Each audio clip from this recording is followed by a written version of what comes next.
Asesoría jurídica gratuita desde el cuadrante de Radio Universidad de Guadalajara. De Hecho y de Derecho, con Alma Jessica Velázquez. Bienvenidos.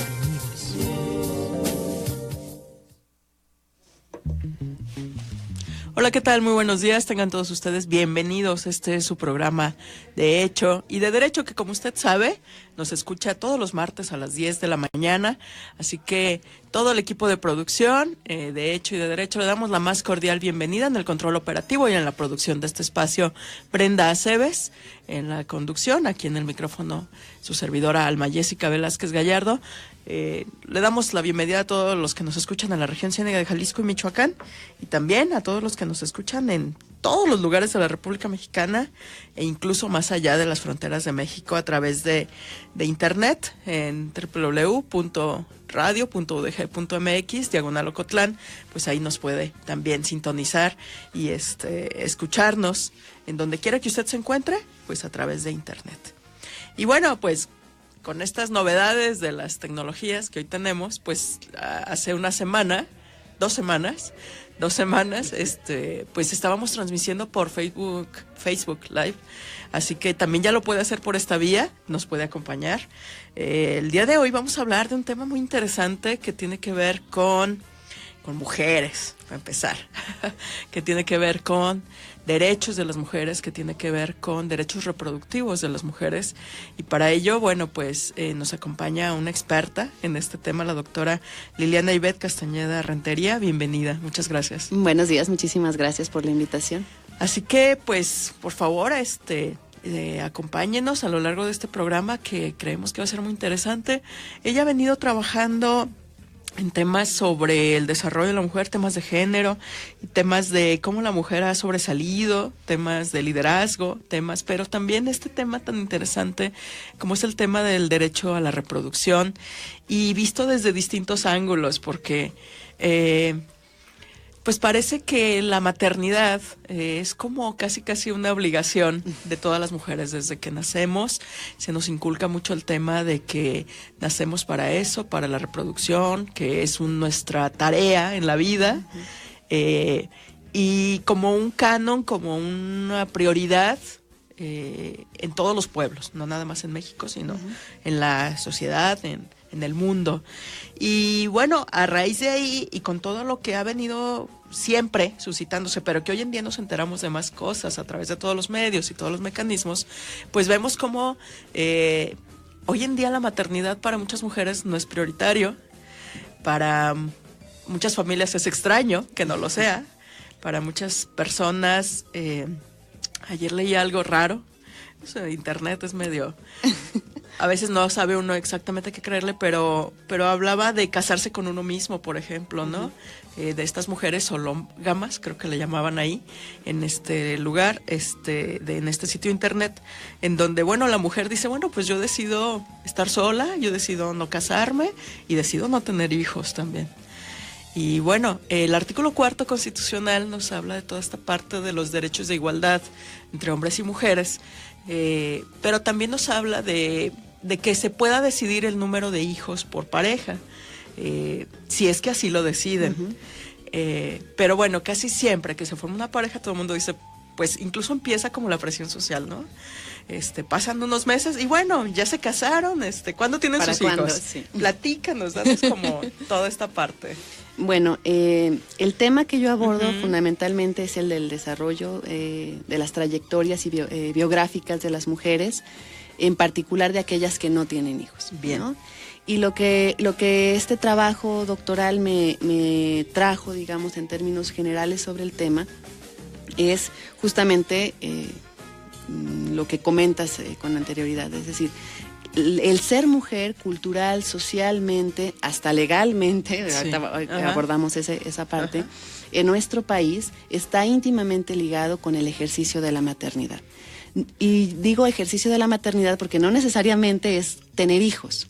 Es decir, la maternidad concebida desde el posicionamiento, digamos, que yo tengo en mis estudios, que es desde la antropología social, sí. La maternidad es una práctica, es el hacer el darle sentido a ciertas prácticas en términos de cuidados, en términos de negación de sí mismo para los otros. Okay. La expresión más, digamos, más propia y más culturalmente reconocida es la maternidad, pero se puede ser madre de los padres mayores, se puede ser madre en el ejercicio profesional de los alumnos, de los pacientes, es decir, la maternidad implica ciertas prácticas y ciertos sentidos del cuidado de los otros, de la entrega de los otros, pero sobre todo de la negación de sí mismo en torno a que los demás se desarrollen, se potencien, sean felices en general. Entonces, el ser mujer tiene implícito esta negación de sí mismo y este ser para los otros que menciona Marcela Lagarde, por ejemplo, ¿no?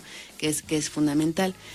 Nosotros nos encontramos en un momento histórico, me parece que muy interesante, porque a partir de los años 70, que las mujeres tienen acceso o tenemos acceso a educación superior de manera mucho más mayoritaria, pues nosotros empezamos a darnos cuenta, o nuestras madres, ¿no? Se empiezan a dar cuenta que hay un destino distinto al hacer qué hacer y al tener hijos, que es un destino que tiene que ver con construir una trayectoria para sí, que implica autonomía, independencia e implica una afirmación como sujetos con posibilidades de reconocimiento social que no está vinculado con el espacio privado, ni con el hacer doméstico, ni tampoco necesariamente con los hijos. Entonces, me parece que en los 70 se marca un quiebre muy importante en términos de qué significa ser mujer y cómo se puede ser mujer en unas condiciones sociales y económicas distintas. A esta digamos, a este ingreso mayoritario a la educación superior, también habría que agregarle las crisis económicas que, digamos, catalizan de alguna manera el que las mujeres tengan que trabajar, aunque no era lo tradicional, aunque no era... y que no necesariamente cuando la crisis disminuye las mujeres retornan al hogar, porque, bueno, de alguna manera el trabajo también les permite otro tipo de afirmaciones personales, intersubjetivas, que las hace sentirse sujetos más allá de lo doméstico, ¿no? En un espacio social. Está la crisis, pero también es en los 70s cuando por primera vez los anticonceptivos ingresan a la política de salud nacional. Es decir, cuando por primera vez se redistribuyen los métodos anticonceptivos en el sistema de salud mexicano, solo a las mujeres que vivían en pareja o que estaban casadas. También hay que decir en qué términos se hizo Pero es en los 70s cuando las mujeres empiezan a poder tener la elección de tener una vida sexual plena, digamos, o una vida sexual que no implicara el riesgo, que no implicara el necesariamente tener hijos. Interesante. Entonces, digamos que en los 70 hay un quiebre muy interesante en este sentido. Y bueno, vienen mil circunstancias, digamos, que dependerían de la experiencia individual de cada mujer para cuando decide tener o no tener hijos. Lo que tenemos ahora es justamente lo que mencionas, ¿no? Todo esto ha acarreado que el abanico de posibilidades para lo que yo quiero hacer y lo que quiero hacer se extienda de una manera formidable, y una posibilidad más en ese abanico es la maternidad, pero ya no es ni la prioritaria, ni la única, ni la fundamental en términos de identidad femenina. Y eso es muy interesante, sobre todo en mujeres, y eso sí quiero hacer la aclaración, en mujeres que han cursado la universidad. No quiere decir con esto que no haya mujeres que claro que desean ser madres, sí las hay, pero digamos que es una dimensión más de la vida de esas mujeres en las que no necesariamente... o en las que, mejor dicho, en las que necesariamente siempre viven tensiones y conflictos y contradicciones entre elegir una cosa, otra, o lo que pueden perder por elegir la Así una, es. ¿no?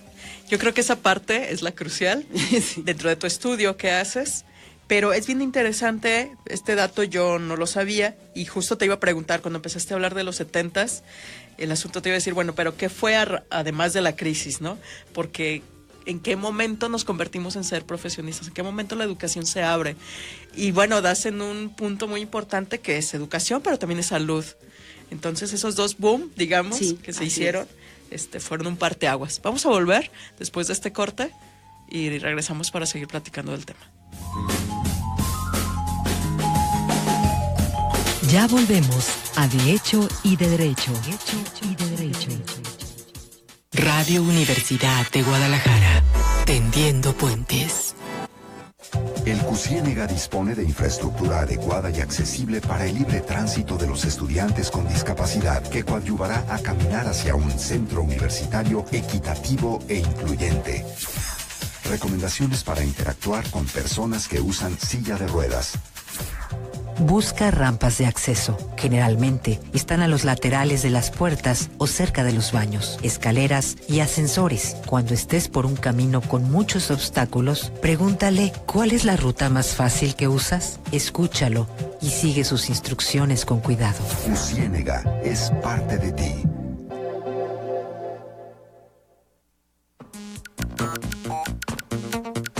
Radio Universidad promueve los derechos universales. Escúchalos, conócelos y ejércelos. Los hombres y las mujeres, a partir de la edad núbil, tienen derecho, sin restricción alguna por motivos de raza, nacionalidad o religión, a casarse y fundar una familia. Radio Universidad promueve los derechos universales. Escúchalos, conócelos y ejércelos. Encuentro Internacional de Educación a Distancia y Encuentro Internacional de Educación y Cultura en Ambientes Virtuales. Escenarios creativos para la educación. Del 27 de noviembre al 1 de diciembre en el marco de la FIL. www.udgvirtual.udg.mx/encuentro. Ven, te invitamos a entrar a nuestro quinto patio.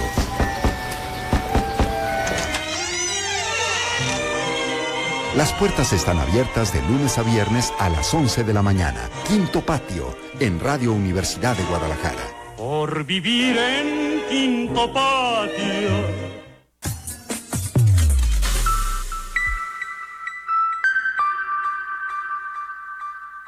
De hecho y de derecho. Regresamos.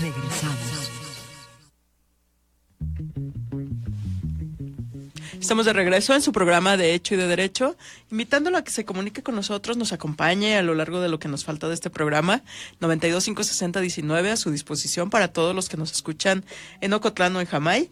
Y 01800-633-8100 para todos los que lo hacen fuera de estos dos municipios y en toda la República Mexicana, pues usted nos puede sintonizar, nos puedes llamar y también sintonizarnos en el 107.9 de FM y además en internet en www.radio.udg/Ocotlán. Y también estamos transmitiendo en Facebook Live, en Radio UDG, pegadito, y luego Ocotlán. Ahí nos puede buscar en Facebook para que nos escuche. Estamos hoy con la doctora Liliana Castañeda. Ella es la coordinadora de investigación del Centro Universitario de la Ciénega, pero además es una reconocida investigadora en temas de género y en temas de liderazgo femenino y que tiene que ver también con maternidades y trayectorias. En fin, ella ya lo mencionó de mejor manera. Estamos con ella platicando de estos temas sobre cómo se fue dando este cambio cultural, este cambio social, en donde la mujer empieza a tener protagonismo al incursionar en las trayectorias escolares, en educación superior, y cómo a poder elegir, a poder vivir una sexualidad sin tener que procrear. En eso nos quedamos, pero estamos hablando en general de estos derechos reproductivos y de este derecho a decidir o no.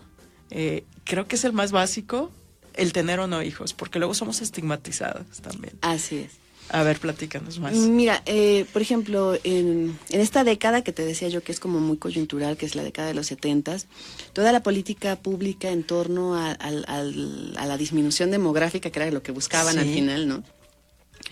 Se hizo en relación no a las libertades individuales de las mujeres, no como un derecho de las mujeres, sino como una política de familia, ¿no? Entonces, también esto marca una característica muy peculiar porque no es un asunto de la utilización de anticonceptivos en términos de trayectorias y proyectos personales, sino de decisión de familia, hombre-mujer, del espaciamiento, no de no tenerlos, sino de el espaciamiento y el número de hijos, entre los hijos y el número de hijos que cada familia debía tener, yo creo que todos nos recordamos esto de la familia pequeña vive mejor, y etcétera, etcétera, claro, ¿no? sí. Que fue como un bombardeo mediático, en términos de, y que logró su objetivo. En Sí. los 70s había un promedio de 6.3 hijos por mujer, ahorita estamos en el 2.1 más o menos a nivel nacional, y esto marca una pauta distinta.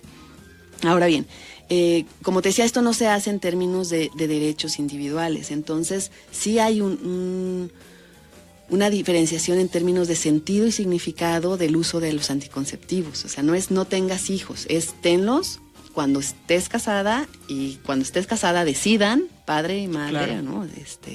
¿Qué hijos y cada cuándo? Cada cuándo, exactamente. Y esto es fundamental. Ahora bien, lo que yo creo que es fundamental para entender esta cuestión de la decisión, ¿no? es la trayectoria en la universidad. Es decir, cuando nosotros entramos a la universidad, y hablo de nosotros, mujeres, ¿no? En términos Sí. generales, nos damos cuenta que en lo individual podemos obtener reconocimiento, que en lo individual podemos construir una trayectoria personal, que en lo individual podemos tener ganancia de esa trayectoria individual. Y toda esta forma en que construimos nuestra identidad, nuestro proyecto profesional, nuestro proyecto de vida, choca directamente con el negarse a sí misma que implica la maternidad. Y eso es lo que cuesta trabajo cuando alguien se plantea la posibilidad de ser o no ser mamá, ¿no? Es decir, te construyes como individuo, pero luego tienes que negarte y renunciar a eso si quieres ser una buena mamá, porque aquí también tendremos que no existen las medias tintas, o eres una buena madre o eres una mala madre socialmente hablando. Sí. Entonces vemos también unas características muy peculiares en mujeres que dicen, bueno, si yo puedo tener una biografía y una trayectoria y una historia profesional exitosa, ¿no? En términos económicos, de independencia, de determinación, pero si tuviera un hijo, yo tendría, y lo pongo entrecomillado, tendría que renunciar a todo eso. Es decir, no podemos, lo que nos falta es imaginarnos otro tipo de maternidades posibles que no impliquen toda esa renuncia y toda esa entrega de sí mismo que implica la maternidad concebida desde hace no sé cuántas décadas en nuestro país. Y esto trae muchos conflictos y muchas tensiones en las mujeres que han decidido o no, porque a veces son circunstancias de la vida, y no tienen hijos, ¿no? Entonces, es muy, muy peculiar esta característica. Efectivamente, hay un llamamiento constante a que te cases, a que tengas hijos. Si no te casaste a cierta edad, aunque sea ten un hijo, como si para ser persona a la mujer necesitara siempre estar al cuidado de alguien o estar al pendiente de alguien, Sí. cuando no necesariamente eso pasa con las trayectorias de los varones. Es decir, un hombre no pone en riesgo su trayectoria profesional cuando se convierte en padre. Esa Claro, es una realidad. O sea, él no tiene que cuestionarse qué quiere ser. La decisión siempre es de nosotras. Sí. Entonces, mientras eso no cambie, difícilmente la maternidad puede ser concebida sin estas tensiones y contradicciones de las que te hablaba, ¿no? Porque siempre está uno dividido entre lo individual y lo familiar, y siempre uno tiene que pagar cierto costo que no necesariamente pagan todos, ¿no? Sí. Y sí pagamos todas, ¿no? Sí. Rescato de lo que todos muy nutritivo, porque creo que para muchos es temas nuevos, es un tema nuevo que se toca y muchos escuchamos esto por primera ocasión. No yo en lo personal, pero me refiero a datos muy concretos, a este enfoque de que las mujeres, tenemos como una tarea en la vida, y es ser madres y es ser buenas madres además. Sí. Esta etiqueta que nos mencionas, o sea, el de ser bueno o malo. Y rescato esto que decías, o sea, una madre, una profesionista que al ser madre se cuestiona si tiene que dejar de hacer su trabajo, de ser profesionista, pues porque ahora tiene que ser una buena madre. Así.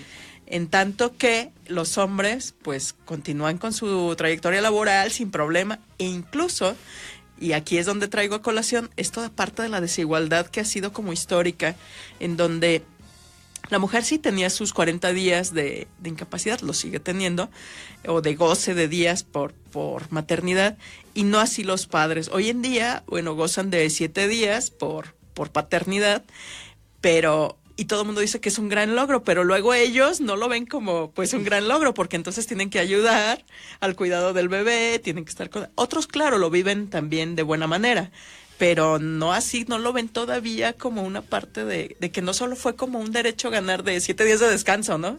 Sino como un derecho realmente a vivir también la paternidad y apoyar a la mamá, ¿no? A la mamá que tiene, 9 meses de embarazo, que acaba de pasar por una situación que es el parto, que no es cualquier cosa, y todavía tiene que hacerse cargo, como dices, como cuidar del recién nacido, ¿no? Mira, es muy, muy interesante porque, por ejemplo, el lenguaje importa, ¿no? Ajá. El lenguaje Sí. no apoya, se hace cargo. Se hace cargo. Digamos, ese es importante. Pero aquí hay algo muy interesante que creo ha sido no muy atendido por parte de los estudiosos ni de las ciencias sociales ni de la antropología jurídica, por ejemplo, que yo creo que es quien tendría que entrar ahí. Justamente en años 70, 80 se da este asunto de la ganancia, entre comillas la voy a volver a poner, de la incapacidad, sí. Que hasta la palabra, ¿no? Sí, incapacidad claro. por maternidad, ¿no? de las mujeres, lo cual es muy interesante si lo vemos desde otra posición. O sea, yo puedo decir, mira, sí, como mujer y como madre, yo tengo la garantía legal de que me van a dar tantos días para recuperarme de los primeros días que son muy pesados, etcétera, etcétera. Si lo veo como mujer, lo que hicieron fue ponernos en una posición de desigualdad frente al varón. ¿Por qué? Porque a mí no me pueden quitar la matriz. A ellos sí les pueden poner una desventaja igual que la mía, porque la desventaja laboral es que me van a tener que dar incapacidad y a ellos no. Y si un jefe tiene que elegir entre alguien que le va a faltar y alguien que no le va a faltar, va a elegir a quien no le va a faltar. Entonces, no es una ganancia el que nos hayan dado incapacidad a las mujeres, porque eso nos coloca en automático en una posición de desventaja en términos profesionales, claro, y laborales. Tendrían que haber igualado, en términos de paternidad, esa circunstancia que mi cuerpo me da en automático.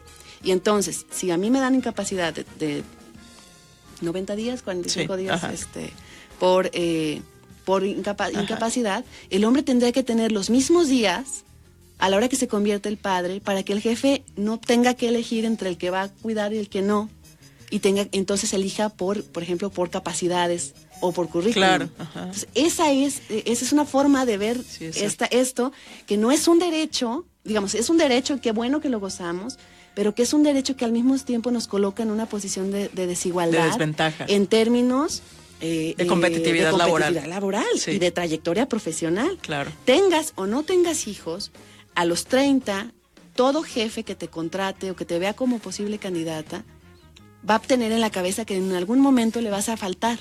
Claro. Y eso puede definir el que no te contraten. Así es. Entonces, las leyes también tenemos que verlas desde otra posición en esos términos. El término de los 7 días, pues digo, en realidad no es nada. No es algo que tengamos que aplaudir. En realidad tendría que ser una incapacidad, y vuelvo a usar la palabra mal. Bueno. Tendría que ser una licencia en términos igualitarios, hombre-mujer, y no voluntaria, o sea, que en automático se otorgara también al padre, para que esté inmerso en los cuidados y también ya en otra dimensión, digamos, no tanto la legal, también tenemos que ser muy claras que las mujeres hemos tenido como coto de poder la maternidad y el maternaje.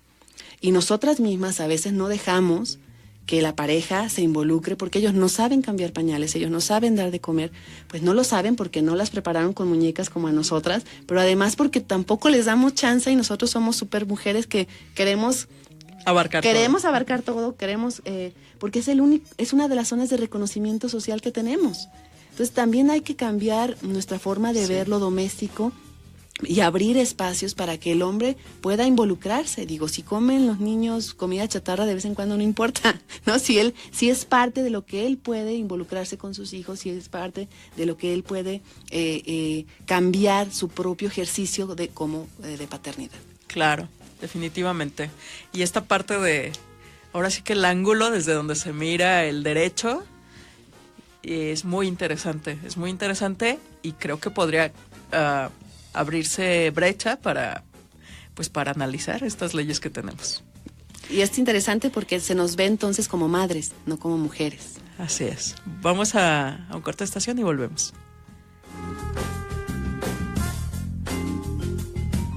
Ya volvemos a De Hecho y de Derecho. Transmite XHUGO 107.9 de FM. Radio Universidad de Guadalajara en Ocotlán. Con 2000 watts de potencia desde Avenida Universidad número 1115, Colonia Lindavista, Ocotlán, Jalisco, México. Radio Universidad de Guadalajara. Sistema Universitario de Radio, Televisión y Cinematografía. Algunas personas viven bajo la marca de Caín. Los hebreos marcaron sus puertas con sangre de cordero para proteger a sus primogénitos. Miles de hechos han marcado a la humanidad.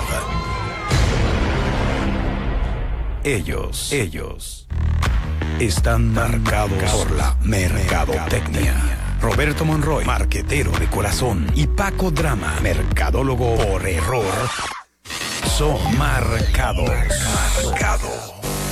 Escúchanos los jueves en punto de las 10 de la mañana por Radio UDG Ocotlán. Marcados. Estamos en temporada de lluvias y ciclones. Prepara ya tus documentos más importantes. Guárdalos en una bolsa de plástico. Prepara un radio de pilas y una lámpara con baterías nuevas. Ten un mínimo de previsión de agua embotellada, comida enlatada y materiales de primeros auxilios. Si las autoridades te solicitan ir al albergue, no lo dudes. Y en caso de emergencia, marca 911. En temporada de lluvias y ciclones, lo más listo es estar listo. Prevenir es vivir. Secretaría de Gobernación, Gobierno de la República. La adversidad nos mostró qué es ser mexicano. Voluntarios dando lo mejor de sí para ayudar. Empresarios grandes y pequeños, anteponiendo el interés del país y sumándose generosos a ayudar. Soldados, marinos, médicos, operadores de maquinaria y todos los servidores públicos cumpliendo con su deber con todo corazón. A todos ellos, México les reconoce por trabajar codo con codo. Unidos, nuestra fuerza es más. Gobierno de la República.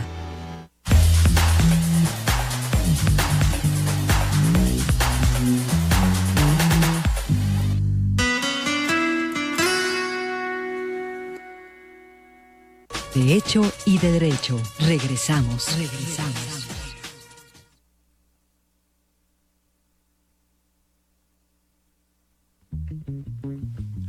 Estamos de regreso en su programa de Hecho y de Derecho, invitándolo a que se comunique con nosotros. Nuestros teléfonos en cabina local, el 92-560-19 para Ocotlán y Jamay, y el 01800-633-8100 para todos los que nos escuchan fuera de estos dos municipios y pues tengan la opción de llamarnos o quieran hacerlo. Bueno, pues ahí están estas líneas. Y bueno, el día de hoy estamos ya transmitiendo además en Facebook Live, en donde usted nos puede también encontrar. En el momento estamos en Radio UDG Ocotlán, ahí nos puede buscar en Facebook para que pueda sintonizarnos en vivo. Estamos platicando con la doctora Liliana Castañeda. Ella es abogada de formación, pero ha incursionado en temas muy interesantes tanto en su maestría como en su doctorado, que tienen que ver con educación y que tienen que ver con educación superior, sí, particularmente, y que tienen que ver también con, ya en el doctorado propiamente, con este asunto de las trayectorias de las mujeres en general y de esta parte de los derechos reproductivos de la maternidad en sí. Nos platicabas, veíamos, bueno, ya dos lados de la moneda del asunto, por ejemplo, de la incapacidad, que sí, yo también. Luego que por qué les dicen que si ya se aliviaron, ¿verdad? Cuando no es una enfermedad realmente el procrear, ¿no? Pero bueno, son usos y costumbres que traemos arrastrando, culturales, sociales, etcétera, pero que bueno, pues ya no estamos, yo siempre les repito, ¿no? Ya no estamos en el siglo XVIII, ni en el XIX, ni en el XX siquiera, estamos en el siglo XXI y pues la sociedad ha cambiado mucho. Nosotras hemos tenido ya la oportunidad de acceder a la educación superior, hemos tenido oportunidad de hacer una trayectoria profesional, muchas de nosotras, y Y bueno, pues el tomar la decisión, como tú dices, en su momento o a los 20 y tantos, 30 y tantos, yo dices, o soy mamá o no soy mamá, o sigo con mi carrera o qué hago, ¿no? Y mira, me parece que ahí está algo muy interesante. ¿Por qué tendríamos que enfrentar una decisión así? Así es. O sea, ¿por qué pensar siempre como excluyente la trayectoria profesional con el desarrollo de tu dimensión personal, de tus posibilidades íntimas, digamos, de creación, de procreación, de tener familia, de tener una pareja? Entonces, me parece que eso es lo que tendríamos que estar cambiando. En mi trabajo de investigación sobre el que estamos justamente comentando, yo apostaba en un principio a que el estudiar mujeres profesionistas con trayectorias laborales, digamos, en términos generales prominentes, me permitiría asegurar o me iba a permitir observar que eran estas mujeres que no tenían hijos las que estaban cambiando la forma de ser mujeres, ¿no? Las que estaban abriendo brecha en términos de otras posibilidades de ser y estar en el mundo. Lo que yo me encuentro no necesariamente fue eso, y lo que yo me encuentro es que estas mujeres que por un lado desarrollaron trayectorias profesionales importantes, pagaron una cuota, digamos, que me parece alta en términos de trayectorias personales, es decir, por elección o no, sino por las simples circunstancias de sus vidas particulares, estas mujeres apostaron todo para el desarrollo de sí como individuos, en términos de la profesión, en términos del trabajo, en términos de el reconocimiento, el poder y el prestigio que enmarca el desarrollo profesional. Sí. Pero siguieron concibiendo el ámbito doméstico y la maternidad en términos muy tradicionales, lo cual hacía que las dos cosas fueran totalmente incompatibles. Entonces, lo que me doy cuenta es que sí, estas mujeres cambian de alguna manera y se convierten posiblemente en modelos para otras mujeres que están estudiando en la universidad, que están trabajando. Pero estas mujeres conservan ese núcleo tradicional de que es que si soy esposa o si soy mamá, no podría trabajar. Y esto no nos lleva a la transformación. Entonces, claro. Esto me obligó entonces a trabajar también con mujeres, como es mi situación, ¿no? Que trabajamos, tenemos trayectorias laborales, pero que también tenemos hijos. Y es estas mujeres que siempre vivimos o que siempre viven con la culpa, ¿no? De que ya faltó a la junta de padres de familia, ya faltó al festival de no sé qué, que ya faltó, porque eso de que se llame de padres de familia, pues en general las que vamos son las madres, ¿no? Bueno, son las madres. Sí. Las que de alguna manera empezamos a transformar las formas de maternaje con los hijos, las que de alguna manera les propiciamos otra forma de ver, de entender el amor maternal, ¿no? Que no tiene que ver con el tiempo, la negación, la comida calientita, la ropa bien planchada, sino que tiene que ver con otros modelos de personas, con otros modelos y posibilidades a futuro, pero que no es fácil, ¿no? Siempre hay un costo en términos de la culpa, en términos de el trabajo, en términos de la propia maternidad. Entonces, me parece que es interesante entender eso. El meollo del asunto está no en la posibilidad de que ahora tenemos muchas de las que accedemos a educación superior, de construir trayectorias individuales. El reto está en que esas trayectorias individuales permitan al mismo tiempo generar estrategias que permitan no ver lo familiar como contrapuesto a lo individual, sino como parte complementaria. Yo creo que ahí está el reto para entender como las diferentes dimensiones que como ser humano nos pueden hacer sentir plenos y vivos. No quiero decir que las mujeres no sean plenas si no tienen hijos, también eso habría que aclararlo, pero sí creo que ha habido un costo implícito en su decisión o no decisión, en términos de trayectorias personales, ¿no? Entonces, digamos, la transformación no está necesariamente solo en estas mujeres, sino también está en estas que están entre en esta dimensión entre sí trabajo, sí me esfuerzo, sí quiero el ascenso, sí quiero más en lo individual, pero también quiero mi familia, también quiero mis hijos, también me hace feliz estar con ellos. Entonces, me parece que lograr que esto sea se pueda integrar es lo fundamental en términos de transformación social. Sí, definitivamente lo que dices, no tendríamos por qué, volvemos a la negación, ¿no? ¿Por qué negarnos el derecho también a ser felices en familia, ¿no? O porque solo, pues yo voy a ser yo y pues porque soy profesionista voy a ser sola toda la vida y es mi destino, ¿no? No, o sea, esta capacidad, como dices, transformadora de la sociedad en donde las mujeres se insertan en campos de trabajo que antes eran, pues casi siempre, cotos de hombres y todavía, ¿no? Lo vemos en muchas situaciones, en desigualdades salariales, laborales, de acceso a los puestos de trabajo. Por esa razón, ¿no? Incluso creo, no estoy segura, que ya quitaron este asunto del el examen de para acceder a un trabajo, de que te pedían si estabas embarazada o no, de Gravidex, porque pues era totalmente discriminatorio, ¿no? O sea, pues si estás embarazada ya no. Exacto. Sí, y era como de entrada ya, yo sé que te vas a embarazar algún día, ¿no? Y que incluso yo, algunas amigas, sí les dijeron así tajantemente a sus jefes, o sea, sí accedes, pero no te vas a embarazar mientras estés aquí. O sea, es una limitante terrible, ¿no? Así es. En donde, claro, el que sigue siendo el jefe es hombre, y entonces dice, no me convienes económicamente por esta razón, ¿no? Por la productividad, Pero no solo hombres.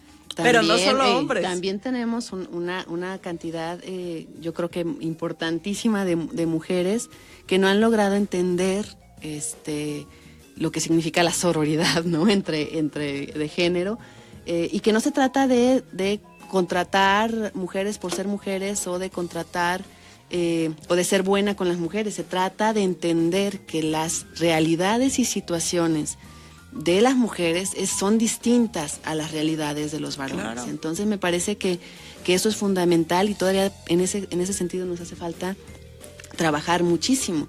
Me decías, por ejemplo, comentabas, el asunto de la diferencia de salarios, ¿no? Sí. Y hubo alguna vez alguien que me dijo, bueno, es que yo gano lo mismo que gana aquel señor que tiene mi misma categoría. Pero yo le decía, pero ¿cuánto trabaja él y cuánto trabajas tú? Sí. Si te pagaran por trabajo, tendrían que pagarte el doble que a él. Él solo está ahí, tú trabajas, ¿no? Entonces, digamos, no es un asunto en términos solamente que podemos medir los salarios, la categoría, sino es un asunto de qué hacemos adentro de las instituciones las mujeres, en términos de operatividad, en términos de relación, en términos de que funcione la institución, y qué hacen los varones, ¿no? Que también hay varones muy valiosos, pero digamos sí es un elemento que tendríamos que tener muy en cuenta. Este mismo trabajo, por ejemplo, arrojaba que las peores y más duras juezas, ¿no?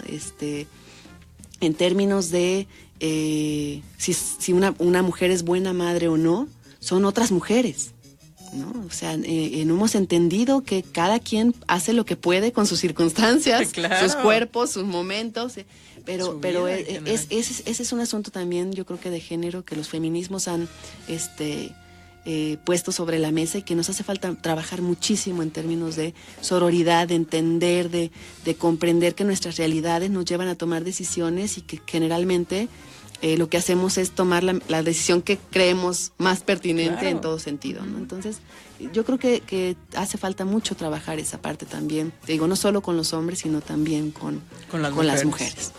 Vamos a ir a un corto de estación con esta sentencia casi y volvemos en nuestro último corte.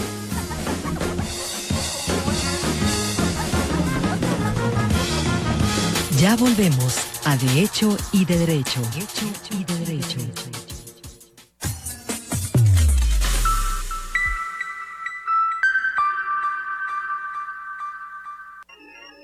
Te invitamos a viajar en la nave del recuerdo y revivir aquellos años felices.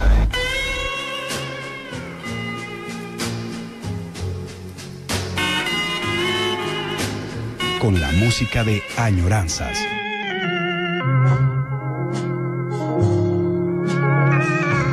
Donde don Salvador Garibay Aviña te transportará por el tiempo a disfrutar la música de la juventud dorada. Añoranzas. Lunes a viernes, 12 del mediodía. Y los domingos a las 8 de la noche. Añoranzas.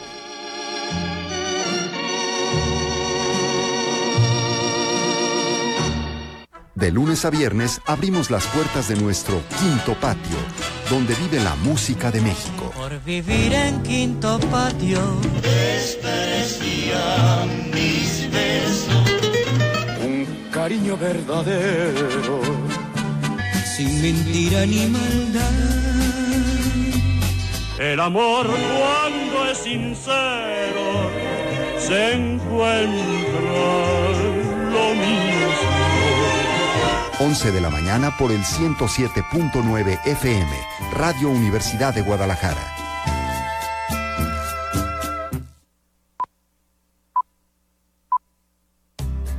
Disfruta de las noticias y acontecimientos más importantes del cine en Sala 7. Música, eventos, actores, directores y la gran variedad de proyectos cineastas emergentes. Podrás encontrarlos cada martes a través de Radio UDG. Sintonízate en nuestra estación 107.9 FM para que cada semana puedas vivir con nosotros la experiencia del cine en tu sala favorita. Sala 7, la proyección del cine a tus oídos. Hay un canal en el occidente de México que no es común. Es una señal que se produce con el alma. Somos la televisión que se hace con los que nacimos aquí. Transmitimos nuestra señal por el aire para todos y como ningún otro canal en nuestro país simultáneamente se puede ver en todo el mundo por internet. Nuestra señal llega a la ciudad, la playa y la sierra, pero también llega a California. Somos valientes e independientes, libres. Nos vemos en la tele, en la compu y en el cel. Hacemos programas con una perspectiva única, porque creemos que hay muchas cosas nuevas por descubrir, de lo más familiar a lo desconocido. Del deporte, el cine y los documentales a las telenovelas, la música y las noticias. Desde los reality shows, los reportajes, la polémica, la ciencia y la innovación, hasta los infantiles, los espectáculos y la cultura. De las producciones originales a las coproducciones internacionales. De lo que siempre has visto a lo extraordinario. Encontraste Canal 44, la señal de todos.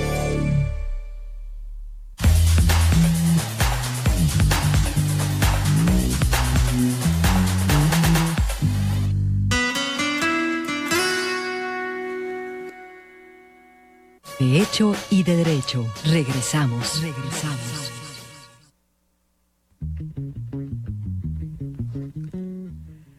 Estamos de regreso en De Hecho y de Derecho, nuestro último segmento ya de este programa, que creo yo que ha sido un tema muy interesante y que nos deja mucho para la reflexión, pero también para la acción.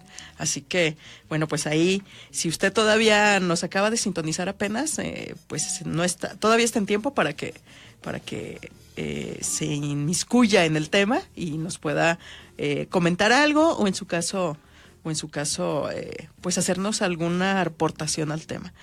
Nos siguen por Facebook Diana Merchant, Carmen Lechuza, nos dice que es un gran tema. Abraham Dalí, saludos maestra, la extraño.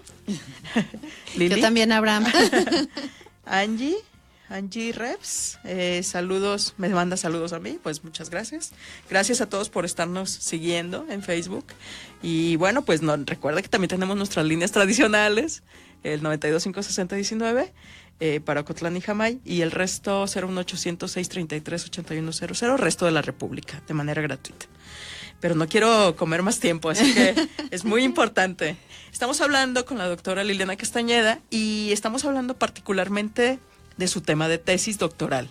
Este tema de las trayectorias y líderes, mujeres líderes, de trayectorias mujeres líderes, pero que, bueno, ahora nos das como tus resultados y cómo tú esperabas una cosa y resultó como no al 100%, pero que finalmente pues hay situaciones que socioculturales, sobre todo, que nos siguen marcando, a pesar de las reformas legales, a pesar de que existe el CONAPRED, por ejemplo, que antes no existía, a pesar de que hay una ley general de igualdad entre hombres y mujeres, y a pesar de muchos pesares, y a pesar de todas las políticas públicas y demás.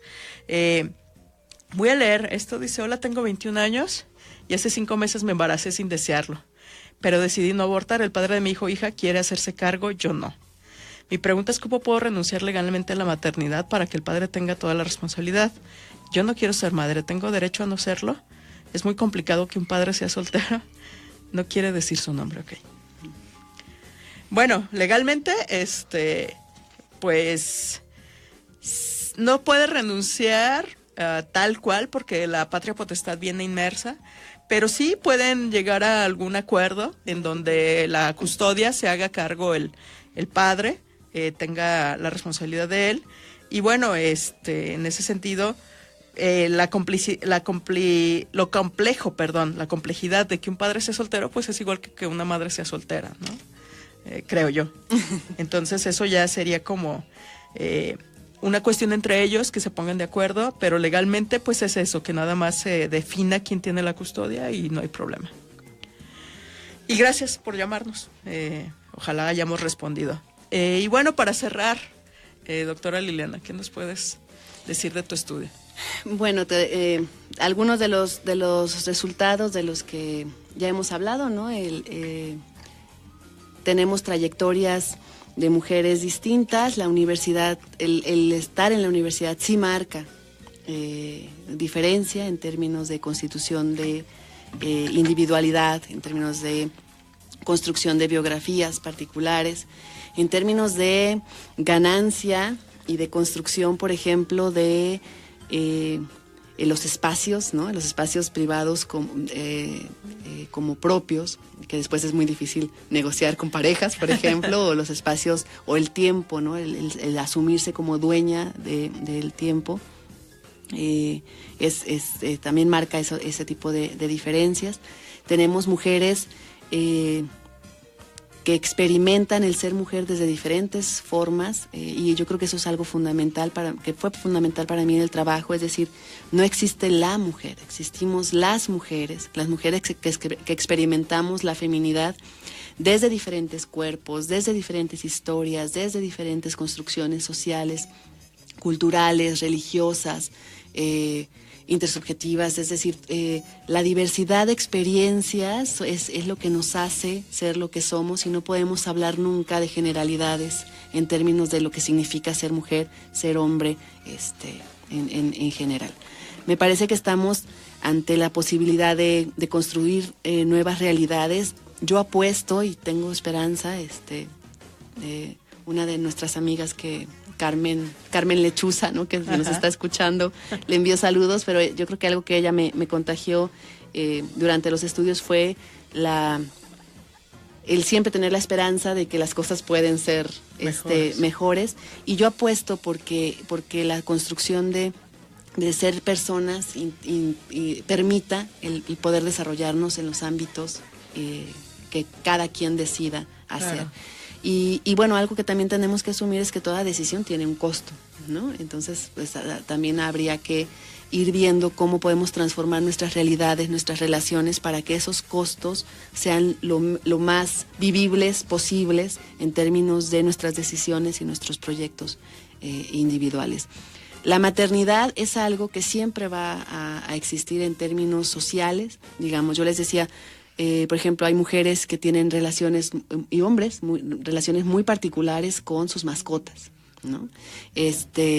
La diferencia a lo mejor con las mascotas es que las mascotas nunca van a ser un reto como son los hijos, ¿no? Los hijos siempre te están retando, te están enseñando, te están cuestionando y te exigen, te están interpelando siempre a ser mejor persona. Las mascotas no son del todo así. Pero digamos que siempre vamos a tener la necesidad de relacionarnos, y siempre vamos a tener la necesidad de vincularnos con otros para poder estar plenos, ¿no? Claro.